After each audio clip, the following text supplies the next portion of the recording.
Hello hi ನಮಸ್ಕಾರ, welcome to food media. ನಾನು ಶರತ್ ಕುಮಾರ್. ಸ್ನೇಹಿತರೆ, ನಮ್ಮ ದೇಹದಲ್ಲಿರುವಂಥ ಪ್ರತಿಯೊಂದು ಆರೋಗ್ಯ ಸಮಸ್ಯೆಗೂ ಪ್ರಕೃತಿ ಔಷಧಿಯನ್ನು ನೀಡಿದೆ. ನಾವು ತಿನ್ನುವಂಥ ಪ್ರತಿಯೊಂದು ಫುಡ್ನಲ್ಲಿ ಸಹ ಒಂದಲ್ಲ ಒಂದು ಔಷಧಿಯ ಗುಣಗಳಿದೆ. ನಾವು ಪ್ರತಿಯೊಂದು ಆಹಾರ ಪದಾರ್ಥವನ್ನು ಉಪಯೋಗ ಮಾಡೋ ಮುಂಚೆ ಅದರಲ್ಲಿರುವಂತಹ ಆರೋಗ್ಯ ಲಾಭಗಳನ್ನ ನಾವು ತಿಳ್ಕೊಬೇಕಾಗತ್ತೆ. ಇವತ್ತು ನಾನು ನಿಮಗೆ ತುಂಬ ಅದ್ಭುತವಾದಂತಹ ಆರೋಗ್ಯ ಗುಣಗಳನ್ನ ಹೊಂದಿರುವಂತಹ ಹಲವಾರು ಪೋಷಕಾಂಶಗಳನ್ನ ಹೊಂದಿರುವಂಥ ಒಂದು ಸೊಪ್ಪಿನ ಬಗ್ಗೆ ನಾನು ತಿಳಿಸ್ತೀನಿ. ತುಂಬ ಜನಕ್ಕೆ ಚಿರಪರಿಚಿತವಾಗಿರುವಂಥ ಸೊಪ್ಪು ಕೂಡ ಹೌದು, ಆದರೆ ಅದ್ರ ಬಗ್ಗೆ ತುಂಬ ಜನಕ್ಕೆ ಮಾಹಿತಿ ಇಲ್ಲ, ಅದರಲ್ಲಿರುವಂಥ ಔಷಧಿ ಗುಣಗಳ ಬಗ್ಗೆ ಗೊತ್ತಿಲ್ಲ. ನಾನು ಇವತ್ತು ನಿಮಗೆ ಸಂಪೂರ್ಣವಾಗಿ ತಿಳಿಸ್ಕೊಡ್ತೀನಿ. ಆ ಸೊಪ್ಪು ಯಾವುದು, ಅದರಲ್ಲಿರುವಂಥ ಔಷಧಿ ಗುಣಗಳೇನು, ನಮ್ಮ ಆರೋಗ್ಯಕ್ಕೆ ಏನೆಲ್ಲ ಲಾಭಗಳಿದೆ, ಪ್ರತಿಯೊಂದು ನೋಡೋಣ. ಅದಕ್ಕಿಂತ ಮುಂಚೆ ನೀವು ನಮ್ಮ ಚಾನಲ್ ಬಿಟ್ಟು ಸಬ್ಸ್ಕ್ರೈಬ್ ಮಾಡಿ, ಹಾಗೆ ಪಕ್ಕದ ಬೆಲ್ ಐಕನ್ನ ಕ್ಲಿಕ್ ಮಾಡಿ, ಆಲ್ ಆಪ್ಷನ್ ಸೆಲೆಕ್ಟ್ ಮಾಡ್ಕೊಂಡು ನಮ್ಮ ಇದೇ ರೀತಿಯ ಪ್ರತಿಯೊಂದು ವಿಡಿಯೋಗಳ ನೋಟಿಫಿಕೇಶನ್ ಪಡೆಯಬಹುದು. ಹಾಗೆಯೇ ವಿಡಿಯೋನ ಮಿಸ್ ಮಾಡಿದ್ರೆ ನೋಡಲು ಸಹ ಬಹುದು. ಸ್ನೇಹಿತರೆ, ನಾನು ನಿಮಗೆ ಇವತ್ತು ಹೇಳಿಕೊಟ್ಟಿರುವಂಥ ಸೊಪ್ಪು ನುಗ್ಗೆ ಸೊಪ್ಪು. ಹಿಂದಿನ ಕಾಲದಲ್ಲಿ ಒಂದು ಗಾದೆ ಮಾತಿತ್ತು, ಒಂದು ಮನೆಯ ಹಿತ್ತಲಿನಲ್ಲಿ ಅಥವಾ ಮನೆಯ ಅಂಗಳದಲ್ಲಿ ಒಂದು ನುಗ್ಗೆ ಮರ ಇದ್ದರೆ ಮನೆಯಲ್ಲಿ ಒಬ್ಬ ವೈದ್ಯ ಇದ್ದಂತೆ ಅಂತ. ಈ ಮಾತು 100ಕ್ಕೆ 100 ಸತ್ಯ. ಯಾಕಂತಂದರೆ ಈ ನುಗ್ಗೆ ಮರದಲ್ಲಿ ಅಷ್ಟೊಂದು ಔಷಧಿಯ ಗುಣಗಳಿದೆ. ಈ ಮರದ ಎಲೆ ಆಗಲಿ, ಹೂವು, ಕಾಯಿ, ತೊಗಟೆ, ಬೇರು ಪ್ರತಿಯೊಂದರಲ್ಲೂ ಒಂದಲ್ಲ ಒಂದು ರೀತಿಯ ಔಷಧಿಯ ಗುಣಗಳನ್ನ ಹೊಂದಿದೆ. ಇವತ್ತು ನಾನು ನಿಮಗೆ ಕೇವಲ ನುಗ್ಗೆ ಸೊಪ್ಪಿನಲ್ಲಿರುವಂತಹ ಔಷಧಿ ಗುಣಗಳೇನು, ಹಾಗೆಯೇ ಅದರ ಆರೋಗ್ಯ ಲಾಭಗಳೇನು ಅಂತ ನಿಮಗೆ ತಿಳಿಸ್ತೇನೆ. ಈ ನುಗ್ಗೆ ಮರದ ಮೂಲ ನಮ್ಮ ಭಾರತದಲ್ಲಿ ಇದರ ಮೂಲ ಆಗ್ರಾ ಮತ್ತು ತಮಿಳುನಾಡು ಅಂತ ಹೇಳಲಾಗುತ್ತೆ. ಈ ನುಗ್ಗೆ ಮರದ ವೈಜ್ಞಾನಿಕ ಹೆಸರು ಮೊರಿಂಗಾ ಒಲೆಫೆರಾ ಅಂತ. ಇದನ್ನ ಮೊರಿಂಗಾ ಪಂಗಡಕ್ಕೆ ಸೇರಿದ ಮತ್ತು ಮೊರಿಂಗಾಸಿ ಕುಟುಂಬದ ಜಾತಿಯ ಮರ ಅಂತ ಗುರುತಿಸಲಾಗಿದೆ. ನುಗ್ಗೆಕಾಯಲ್ಲಿರುವಂಥ ಪೋಷಕಾಂಶಗಳಿಗಿಂತ ನುಗ್ಗೆ ಸೊಪ್ಪಿನಲ್ಲಿ ಅಧಿಕ ಪೋಷಕಾಂಶಗಳನ್ನು ಹೊಂದಿದೆ. ಸ್ನೇಹಿತರೆ, ನಾವಿಲ್ಲಿ ಪ್ರತಿ 100 ಗ್ರಾಮ್ ನುಗ್ಗೆ ಸೊಪ್ಪಿನಲ್ಲಿರುವಂತಹ ಪೌಷ್ಟಿಕಾಂಶದ ಮೌಲ್ಯಗಳನ್ನು ನೋಡ್ಕೊಂಬೋಣ. ಎನರ್ಜಿ 64 ಕ್ಯಾಲೋರೀಸ್, ಕಾರ್ಬೋಹೈಡ್ರೇಟ್ಗಳು 8.28 ಗ್ರಾಮ್, ಆಹಾರದ ಫೈಬರ್ 2 ಗ್ರಾಮ್, ಕೊಬ್ಬು 1.40 gram, protein 9.40 gram, vitamin A, vitamin B1 0.257 milligram, vitamin B2 0.660 milligram, vitamin B3 2.220 milligram, vitamin B5 0.125 milligram, vitamin B6 1.200 milligram, vitamin B9 40 microgram, vitamin C 51.7 milligram, calcium 185 milligram, ಕಬ್ಬಿಣ 4 milligram, magnesium 147 milligram, manganese 0.36 milligram, ರಂಜಕ 112 milligram, potassium 337 milligram, sodium 9 milligram, ಸತು 0.6 milligram, ನೀರು 78.66 gram. ಸ್ನೇಹಿತರೆ, ಇಷ್ಟು ಪೋಷಕಾಂಶಗಳನ್ನು ಹೊಂದಿದೆ. ಇಷ್ಟು ಪೋಷಕಾಂಶಗಳಲ್ಲಿ ಹಲವಾರು ವಿಶೇಷ ರೀತಿಯ ಔಷಧೀಯ ಗುಣಗಳನ್ನು ಹೊಂದಿದೆ. ಇದಕ್ಕೋಸ್ಕರನೇ ನುಗ್ಗೆ ಸೊಪ್ಪನ್ನ ಮಾಂತ್ರಿಕ ಸೊಪ್ಪು ಅಂತಲೂ ಕೆಲವರು ಕರೀತಾರೆ. ಹಲವಾರು ಆರೋಗ್ಯ ತಜ್ಞರ ಪ್ರಕಾರ ಈ ನುಗ್ಗೆ ಸೊಪ್ಪಲ್ಲಿ ಬಹಳ ವಿಶೇಷವಾದಂಥ ಗುಣಗಳನ್ನ ಹೊಂದಿದೆ ಅಂತ ಹೇಳಲಾಗತ್ತೆ.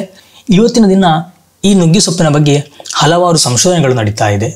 ಸ್ನೇಹಿತರೆ, ನಾವೀಗ ಈ ನುಗ್ಗೆ ಸೊಪ್ಪಿನಿಂದ ನಮ್ಮ ದೇಹಕ್ಕೆ ಏನೆಲ್ಲ ಪ್ರಯೋಜನಗಳಿದೆ ಅಂತ ನೋಡೋಣ.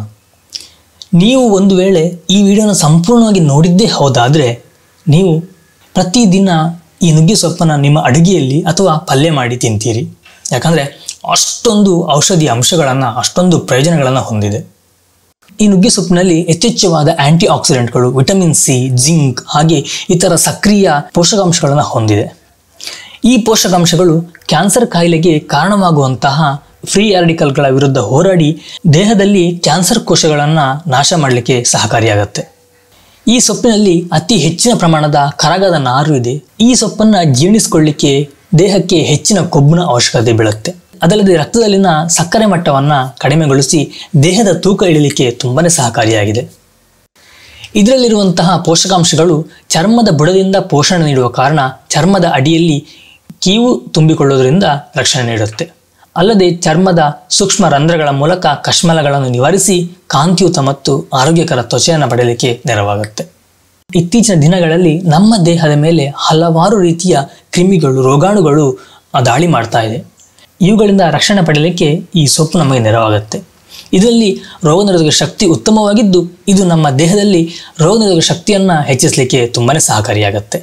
ರೋಗನಿರೋಧಕ ಶಕ್ತಿ ಜಾಸ್ತಿ ಆಗಬೇಕು ಅಂತಂದರೆ ವಾರಕ್ಕೆ ಕನಿಷ್ಠ 2 ರಿಂದ 3 ಸಲ ನೀವು ನುಗ್ಗೆ ಸೊಪ್ಪನ್ನು ಪಲ್ಯ ಮಾಡಿ ಅಥವಾ ಯಾವುದೋ ಒಂದು ಅಡಿಗೆಯಲ್ಲಿ ಸೇರಿಸಿ ಸೇವನೆ ಮಾಡಿ. ಈ ನುಗ್ಗೆ ಸೊಪ್ಪು ಮಧುಮೇಹಿಗಳ ಸೇವನೆಗೂ ತುಂಬಾ ಯೋಗ್ಯವಾಗಿದೆ. ಯಾಕಂತಂದರೆ ಇದರಲ್ಲಿ ಸಕ್ಕರೆ ಅಂಶ ಇಲ್ಲದಿರೋದ್ರಿಂದ ಮಧುಮೇಹಿಗಳು ಇದನ್ನು ಸೇವನೆ ಮಾಡಬಹುದು. ಮಧುಮೇಹಿಗಳು ಈ ನುಗ್ಗೆ ಸೊಪ್ಪನ್ನು ನಿಯಮಿತವಾಗಿ ಸೇವನೆ ಮಾಡೋದ್ರಿಂದ ಮಧುಮೇಹವನ್ನು ಸಹ ನಿಯಂತ್ರಣದಲ್ಲಿ ಇಟ್ಕೊಳ್ಬಹುದು. ನುಗ್ಗೆ ಸೊಪ್ಪು ಅಧಿಕ ರಕ್ತದೊತ್ತಡವನ್ನು ಕಡಿಮೆ ಮಾಡುವಂತಹ ಗುಣವನ್ನು ಹೊಂದಿದೆ. ನೀವು 1 ಮುಷ್ಟಿಯಷ್ಟು ನುಗ್ಗೆ ಸೊಪ್ಪನ್ನು ಉಗುರು ಬೆಚ್ಚಗಿನ ನೀರಿನಲ್ಲಿ ಸುಮಾರು ಅರ್ಧ ಗಂಟೆಗಳ ಕಾಲ ಮುಳುಗಿಸಿಡಿ. ಈ ನೀರನ್ನು ನೀವು ಕುಡಿತಾ ಇದ್ದರೆ ಅಧಿಕ ರಕ್ತದೊತ್ತಡ ಶೀಘ್ರವೇ ನಿಯಂತ್ರಣಕ್ಕೆ ಬರುತ್ತೆ. ಸ್ನೇಹಿತರೆ, ನಮ್ಮ ದೇಹದಲ್ಲಿ ಲಿವರ್ನ ಪಾತ್ರ ತುಂಬಾನೇ ಮುಖ್ಯ. ಈ ಲಿವರ್ನ ಕೆಲಸ ಏನಂತಂದರೆ ಜೀರ್ಣಾಂಗದಿಂದ ದೇಹದ ಇತರ ಅಂಗಗಳಿಗೆ ರಕ್ತವನ್ನು ಹರಿಸುವ ಮೊದಲು ಅದನ್ನು ಶೋಧಿಸಿ ಅದರಲ್ಲಿರುವಂತಹ ರಾಸಾಯನಿಕಗಳನ್ನು ತೆಗೆದು ಔಷಧಿಗಳನ್ನು ಚಯಾಪಚಯಗೊಳಿಸುತ್ತೆ. ಒಂದು ವೇಳೆ ಪಿತ್ತಜನಕಾಂಗಕ್ಕೆ ಸಮಸ್ಯೆ ಉಂಟಾದಲ್ಲಿ ಈ ಎಲ್ಲ ಕೆಲಸಗಳ ಸ್ಥಗಿತಗೊಳ್ಳುತ್ತೆ. ನೀವು ನುಗ್ಗೆ ಸೊಪ್ಪನ್ನು ತಿನ್ನೋದ್ರಿಂದ ನಮ್ಮ ಲಿವರ್ನ ಆರೋಗ್ಯ ತುಂಬ ಚೆನ್ನಾಗಿರುತ್ತೆ. ಈ ನುಗ್ಗೆ ಸೊಪ್ಪಿನಲ್ಲಿ ಉತ್ತಮ ಪ್ರಮಾಣದ ಪೋಷಕಾಂಶಗಳಿರುವ ಕಾರಣ ಸೇವನೆ ಮಾಡಿದ ಸ್ವಲ್ಪ ಹೊತ್ತಿನಲ್ಲೇ ದೇಹಕ್ಕೆ ಶಕ್ತಿಯನ್ನು ನೀಡುತ್ತೆ. ಇದರಲ್ಲಿ ಹೆಚ್ಚಿನ ಪ್ರಮಾಣದ ಕಬ್ಬಿಣ ಮತ್ತು ಮೆಗ್ನೀಷಿಯಂ ಅಂಶ ಇದೆ. ಈ ಕಬ್ಬಿಣ ಮತ್ತು ಮೆಗ್ನೀಷಿಯಂ ಅಂಶನ ನಾವು ಸೇವನೆ ಮಾಡೋದ್ರಿಂದ ಸುಸ್ತು ಹಾಗೆಯೇ ಬಳಲಿಕ್ಕೆ ತುಂಬ ಶೀಘ್ರವೇ ಪರಿಹಾರವಾಗುತ್ತೆ. ಈ ಸೊಪ್ಪಿನಲ್ಲಿ ಸುಮಾರು 18 ಬಗೆಯ ಅಮೈನೋ ಆಮ್ಲಗಳಿದ್ದು ಇವು ದೇಹದ ಜೀವರಾಸಾಯನಿಕ ಕ್ರಿಯೆಯ ಮೂಲಾಧಾರವಾಗಿವೆ. ವಿಶೇಷವಾಗಿ ಟ್ರಿಪ್ಟೋಪ್ಯಾನ್ ಎಂಬ ಅಮೈನೋ ಆಮ್ಲ ನಮ್ಮ ನಿದ್ದೆಯನ್ನು ನಿಯಂತ್ರಿಸಲು ನೆರವಾಗುತ್ತೆ. ಅಲ್ಲದೆ ನಮ್ಮ ಮೆದುಳಿಗೆ ಮುದ ನೀಡುವ ರಸದೂತಗಳನ್ನು ಹೆಚ್ಚು ಸ್ರವಿಸಲು ನೆರವಾಗುವ ಮೂಲಕ ಗಾಢ ನಿದ್ದೆ ಪಡೆಯಲು ನೆರವಾಗುತ್ತೆ. ನಿದ್ರಾಹೀನತೆ ಸಮಸ್ಯೆ ಇರುವವರು ಖಂಡಿತವಾಗಲೂ ನೀವು ಈ ನುಗ್ಗೆ ಸೊಪ್ಪನ್ನು ತಿನ್ನಲೇಬೇಕು. ನುಗ್ಗೆ ಸೊಪ್ಪಿನಲ್ಲಿ ಕ್ಯಾಲ್ಸಿಯಂ ಸಮೃದ್ಧವಾಗಿದ್ದು ಇದು ಮೂಳೆಗಳ ಆರೋಗ್ಯಕ್ಕೂ ತುಂಬಾನೇ ಸಹಕಾರಿ. ಈ ಸಂಧಿವಾತದ ಸಮಸ್ಯೆಗೆ ತುಂಬಾನೇ ಒಳ್ಳೆಯ ಒಂದು ಔಷಧಿ ಅಂತಲೇ ಹೇಳಬಹುದು. ಈ ಸೊಪ್ಪು ನಮ್ಮ ಮೂಳೆಗಳನ್ನು ದೃಢಗೊಳಿಸಿ ಮೂಳೆಯ ಆರೋಗ್ಯವನ್ನು ಕಾಪಾಡುತ್ತೆ.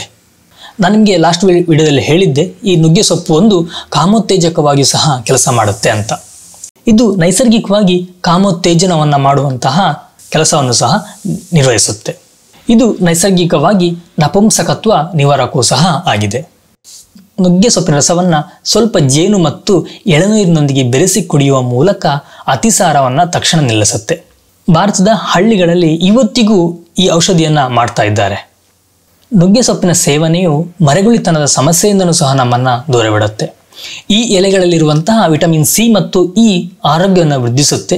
ವಿಟಮಿನ್ ಸಿ ದೇಹದಲ್ಲಿ ನ್ಯೂಟ್ರೋ ಟ್ರಾನ್ಸ್ಮಿಟರ್ಗಳ ಹೆಚ್ಚು ಉತ್ಪಾದನೆಗೆ ನೆರವಾದರೆ ವಿಟಮಿನ್ ಇ ಮೆದುಳಿನ ಜೀವಕೋಶಗಳ ಸವೆತವನ್ನು ತಡೆಯಲಿಕ್ಕೆ ನೆರವಾಗುತ್ತೆ. ಈ ಎಲೆಗಳಲ್ಲಿರುವಂತಹ ಕಿಣ್ವಗಳು ಹೊಟ್ಟೆಯಲ್ಲಿ ಜೀರ್ಣಗೊಳ್ಳುವ ವೇಳೆ ಹೆಚ್ಚಿನ ಪ್ರಮಾಣದ ಕೊಲೆಸ್ಟ್ರಾಲ್ ಹೀರಿಕೊಳ್ಳದಂತೆ ನೋಡಿಕೊಳ್ಳುತ್ತೆ. ಇದರಿಂದ ರಕ್ತದಲ್ಲಿ ಅಧಿಕವಿರುವ ಕೊಲೆಸ್ಟ್ರಾಲ್ ಮಟ್ಟವನ್ನು ನಿಯಂತ್ರಣಕ್ಕೆ ತರಲು ನೆರವಾಗುತ್ತೆ. ಹೆಣ್ಣು ಮಕ್ಕಳಿಗೆ ಮಾಸಿಕ ಸಮಯದಲ್ಲಿ ವಿಪರೀತವಾದಂಥ ಹೊಟ್ಟೆ ನೋವಿರುತ್ತೆ. ಇದಕ್ಕೆ ನೀವು ಈ ನುಗ್ಗೆ ಸೊಪ್ಪಿನ ಪಲ್ಯವನ್ನು ಮಾಡಿ ತಿನ್ನೋದ್ರಿಂದ ನಿಮ್ಮ ಕೆಳಹೊಟ್ಟೆಯ ನೋವನ್ನು ಸಹ ನೀವು ಕಡಿಮೆ ಮಾಡ್ಕೋಬಹುದು. ನುಗ್ಗೆ ಸೊಪ್ಪು ಸೇವನೆಯಿಂದ ಅಧಿಕ ರಕ್ತದೊತ್ತಡದಿಂದ ಸಹ ನಾವು ವಿಮುಕ್ತಿ ಪಡೆಯಬಹುದು. ನುಗ್ಗೆ ಸೊಪ್ಪಿನಲ್ಲಿ ಒಮೆಗಾ 3 ಫ್ಯಾಟಿ ಆಮ್ಲ ಅಂಶ ಇದ್ದು ಇದು ಕೊಲೆಸ್ಟ್ರಾಲ್ ಅಂಶವನ್ನು ಹೀರಿಕೊಳ್ಳಲಿಕ್ಕೆ ಸಹಾಯ ಆಗುತ್ತೆ. ಹಾಗೆಯೇ ನಮ್ಮ ಹೃದಯದ ಆರೋಗ್ಯವನ್ನು ಸಹ ಕಾಪಾಡಲಿಕ್ಕೆ ನೆರವಾಗುತ್ತೆ. ಸ್ನೇಹಿತರೆ, ನಾನಿಲ್ಲಿ ಹೇಳಿರುವಂತಹ ಆರೋಗ್ಯ ಲಾಭಗಳು ಬಿಟ್ಟು ನಿಮಗೆ ಬೇರೆ ಏನಾದರೂ ಗೊತ್ತಿದ್ರು ದಯವಿಟ್ಟು ನೀವು ಕಮೆಂಟಲ್ಲಿ ತಿಳಿಸಿ. ಹಾಗೆಯೇ ನೀವು ಪರ್ಟಿಕ್ಯುಲರ್ ಆಗಿ ಒಂದು ಕಾಯಿಲೆಗೆ ಇದನ್ನು ನೀವು ಔಷಧಿಯಾಗಿ ಉಪಯೋಗ ಮಾಡ್ತೀನಿ ಅಂತಂದರೆ ದಯವಿಟ್ಟು ನಿಮ್ಮ ಹತ್ತಿರದ ಡಾಕ್ಟರ್ನ ಸಲಹೆ ಪಡೆಯಿರಿ. ಯಾಕಂತಂದರೆ ಪ್ರತಿಯೊಬ್ಬರ ದೇಹದ ಸ್ಥಿತಿಗತಿ ಬೇರೆ ಬೇರೆ ಇರುತ್ತೆ. ಹಾಗಾಗಿ ನಾವು ಕೊಡುವಂಥ ಪ್ರತಿಯೊಂದು ಇನ್ಫಾರ್ಮೇಷನ್ ನಿಮಗೆ ಯೂಸ್ಫುಲ್ ಆಗಿರಬೇಕೆ ಹೊರತು ನಿಮಗದು ಮಾರಕವಾಗಿರಬಾರ್ದು. ಸ್ನೇಹಿತರೆ, ನೋಡಿದ್ರಲ್ಲ, ಇದಿಷ್ಟು ನುಗ್ಗೆ ಸೊಪ್ಪಿನಿಂದ ಆಗುವಂತಹ ಆರೋಗ್ಯ ಲಾಭಗಳು, ಹಾಗೆಯೇ ಈ ನುಗ್ಗೆ ಸೊಪ್ಪಲ್ಲಿರುವಂತಹ ಪೋಷಕಾಂಶಗಳು. ಈ ವಿಡಿಯೋ ನಿಮಗೆ ಇಷ್ಟ ಇದೆ ಅಂದ್ಕೊಳ್ತೀನಿ. ಇಷ್ಟ ಒಂದು ಲೈಕ್ ಕೊಡಿ, ಹಾಗೆಯೇ ಚಾನಲ್ಗೆ ಸಬ್ಸ್ಕ್ರೈಬ್ ಮಾಡೋದನ್ನ ಮರಿಬೇಡಿ. ತುಂಬ ಜನ ವಿಡಿಯೋಗಳನ್ನ ನೋಡ್ತಿದ್ದೀರಾ. ನೀವು ನೋಡುವಂಥ ವಿಡಿಯೋಗಳು ನಿಮಗೆ ಸ್ವಲ್ಪ ಹೆಲ್ಪ್ ಆಗಿರ್ಬೋದು. ನೀವು ಸಬ್ಸ್ಕ್ರೈಬ್ ಆಗಲಿಲ್ಲಂದರೆ ಸಬ್ಸ್ಕ್ರೈಬ್ ಮಾಡ್ಕೊಳ್ಳಿ, ಇದರಿಂದ ನಮಗೆ ಸ್ವಲ್ಪ ಹೆಲ್ಪ್ ಆಗುತ್ತೆ. ಹಾಗೆಯೇ ನಮಗೆ ಇನ್ನೂ ಹೆಚ್ಚಿನ ವಿಡಿಯೋಗಳನ್ನ ಮಾಡಲಿಕ್ಕೆ ಒಂದು ಸ್ಫೂರ್ತಿ ಆಗುತ್ತೆ. ಹಾಗೆಯೇ ಲೈಕ್ ಕೊಡೋದನ್ನ ಮರಿಬೇಡಿ. ಎನಿವೇ ಸ್ನೇಹಿತರೆ, ನಾನು ನಿಮಗೆ ಮುಂದಿನ ವಿಡಿಯೋದಲ್ಲಿ ಸಿಗ್ತೀನಿ ಒಂದೊಳ್ಳೆ ರೆಸಿಪಿ ಅಥವಾ ಒಂದೊಳ್ಳೆ ಗಿಡಮೂಲಿಕೆ ಅಥವಾ ಒಂದೊಳ್ಳೆ ಇನ್ಫಾರ್ಮೇಷನ್ ಜೊತೆ. Thank you. ಬಾಯ್. ನಮಸ್ಕಾರ.